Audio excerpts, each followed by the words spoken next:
shir dhawaan la filayay inuu ka furmo magaalada muqdisho oo dhaxeeya madaxda dowlad goboledyada iyo gobolka banaadir iyadoo maalmahan dambe uu sii kordhiyay khilaafka ka taagan labada dhinac haddaba telefishinka caalamiga ah ee Sooyaal TV ayaa kaamirada la dhex qaaday shacab ku dhaqan degmada xerale aragtida ay ka qabaan shirka la filayay inuu dhawaan furmo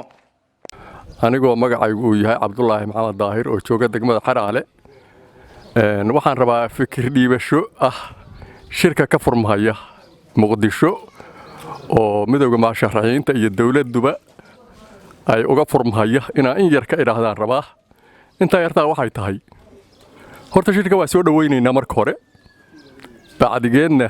waxaan leenahay nimankeena siyaasiyiinta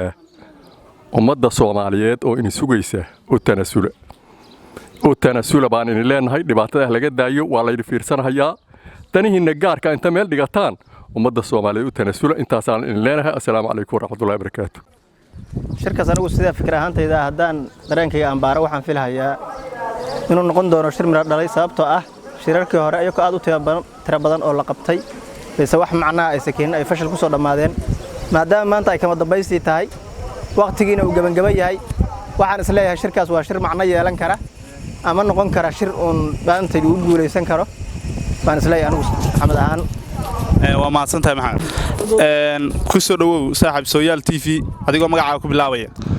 waa dhawahay Xuseen Cali Xuseen Sooyaal TV waa ku dhawahay magacaygu waa Cabdixakiin Cabdiqani waa maadsantahay Cabdixakiin waxaad noo sheegtaa fikradda kaaga aadan shirka dhawaan la filay inuu muqdisho ka furmo inkastoo sida hore ula socotayba oo ay dhaceen shirar badan haddana aan la isku afgaran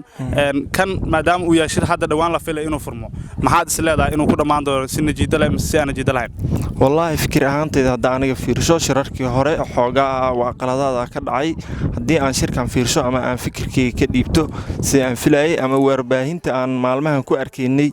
waxaan isleeyahay shirkaasi shir miro dhal noqon doona waan rajaynaynaa waan jecelnahay ayaha dalkeena iyo waxa dhan ay noo wada hagaagaan bismillaahir rahmaanir rahiim ku soo dhawow Sooyaal TV adigoo magacaaga ku bilaabaya wariye Xuseen Cali Xuseen magacaygu Cabduwali Maxamed Cali waana dhawahay Cabduwali waxaad noo sheegtaa fikradda kaaga aadan shirka muqdisho la filayo inuu dhawaan ka furmo inkastoo horeba u dhaceen shirar badan ay wax najiidaan iska soo bixin maxaad filaysaa inay hadda ka soo baxaan والله هذه أنا هاي دنيرة كنا الدجمة حرالة مرة بنا وجعلنا دولة الصومالية وإسراع ده إن الإسعاف قرطه إن لجوه الشيء وحول بق هاد بنسول دوينا يا وانا شعل هاي لكن الشركة ما أنت متشكف كفر ميدانا أو ده حي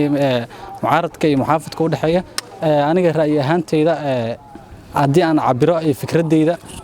والشركة ما أنت فورمايو شرب بدنا وهراي الوقت الشمي بتشره